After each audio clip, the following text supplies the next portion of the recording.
Hello बेटा, कल हमने किया था इंडस्ट्री की इम्पोर्टेंस। आज हम करेंगे industry policy of India, Bharat में औद्योगिक नीति।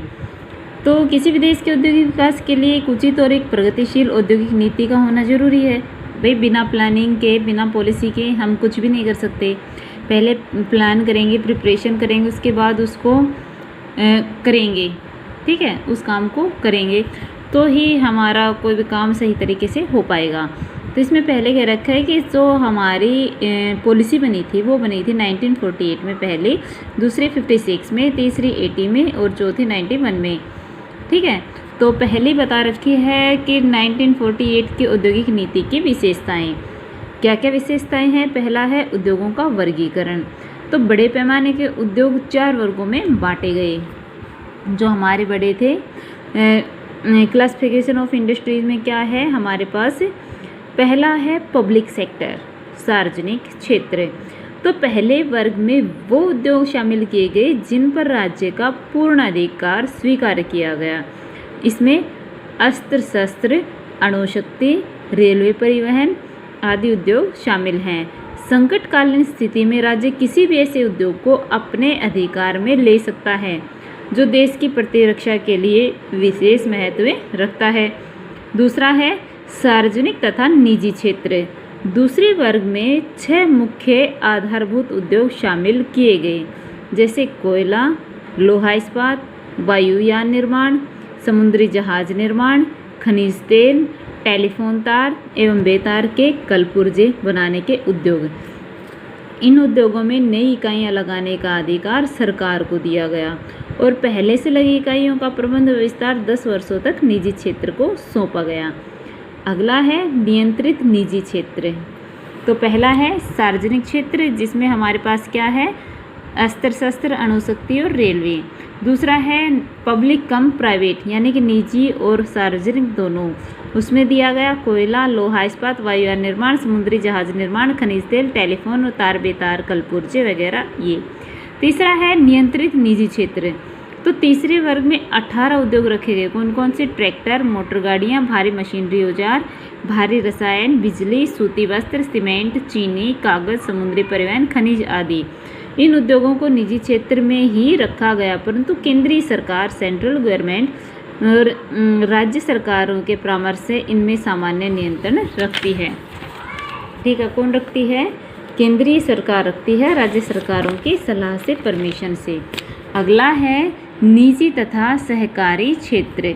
तो चौथे वर्ग में शेष वे सभी उद्योग रखे गए जिन्हें निजी, स्वामित्व अथवा सहकारी आधार पर चलाया जाएगा।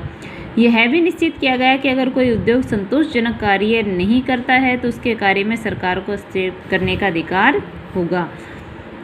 आगे है कुटीर व लघु उद्योग। पहला क्या था? बड़े उद्योग। बड़े उद्योगों को 4 भागों में बांटा गया। कौन से उद्योगों का वर्गीकरण किया गया? पहले सार्वजनिक क्षेत्र, सार्वजनिक पब्लिक निजी क्षेत्र, नियंत्रित निजी क्षेत्र और अगला है हमारा निजी तथा सहकारी क्षेत्र। नंबर 2 पे है कुटीर व लघु उद्योग। तो ये बड़े उद्योग थे। इस नीति के अंतर्गत कुटीर व लघु उद्योगों को पर्याप्त महत्व देने का निश्चय किया गया।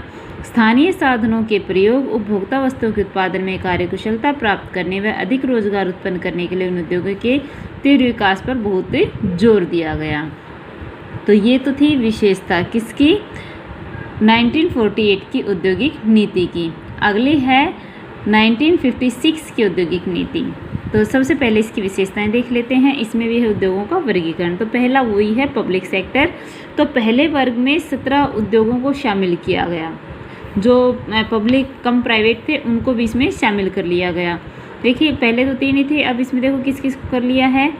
इसमें कर लिया है युद्ध का सामान बनाने वाले, अणुशक्ति, लोहा इस्पात, भारी मशीनरी, भारी विद्युत का सामान, खनिज तेल, कोयला, वायुयान, रेलवे, समुद्री जहाज, टेलीफोन, बेतार के उद्योग व तांबे जस्ते के खाने आदि।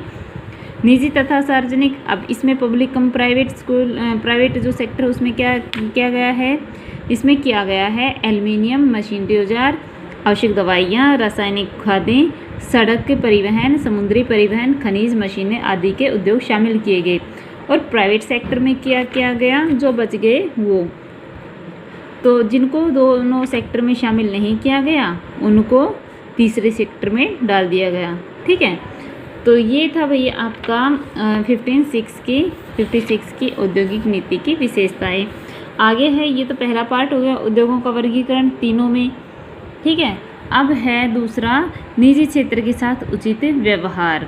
इस जो नीति है, इसमें निजी क्षेत्र के उद्योगों को शक्ति, यातायात और वित्त संबंधी सुविधाएं देकर विशेष प्रोत्साहन देने की व्यवस्था की गई। नंबर 3, कुटीर व लघु उद्योग। इस नीति में कुटीर व लघु उद्योगों को पर्याप्त महत्व दिया गया, क्योंकि ये उद्योग अधिक व शीघ्र रोजगार पैदा करने वाले, धन के वितरण की असमानताओं को खत्म करने वाले थे। संतुलित क्षेत्रीय विकास। देश के विभिन्न भागों में उद्योगों के विषम विकास को रोकने के लिए इस नीति में विशेष व्यवस्था की गई। जो क्षेत्र औद्योगिक रूप से पिछड़े हुए थे, उनका पर्याप्त औद्योगिक विकास किया जाएगा। विदेशी पूंजी। विदेशी पूंजी से संबंधित नीति में काफ़ी संशोधन किए गए और विदेशी पूंजी का बड़े पैमाने पर प्रयोग करने के अधिकार छूट दे दी गई। तो भाई पहले हमने 48 में कुछ पॉलिसीज़ बनाई, उसका हमने विशेषताएं पढ़ी है, लेकिन उसकी कुछ खामियां थी, उसको पूरा करने के लिए हमने पॉलिसी 56 बनाई है। अब इसकी खामियां हैं, उनको सुधारने के लिए हम आगे बनाएंगे, ठीक है। तो आपको ये दोनों पॉलिसीज़, इनकी कैरेक्टरिस्टिक्स, फीचर्स कह लीजिए, इम्पोर्टेंस कह लीजिए या मेरिट्स कह लीजिए, ठीक है। एक की बात है, आपको दोनों ये राइट और लर्न दोनों करने हैं। Thank you.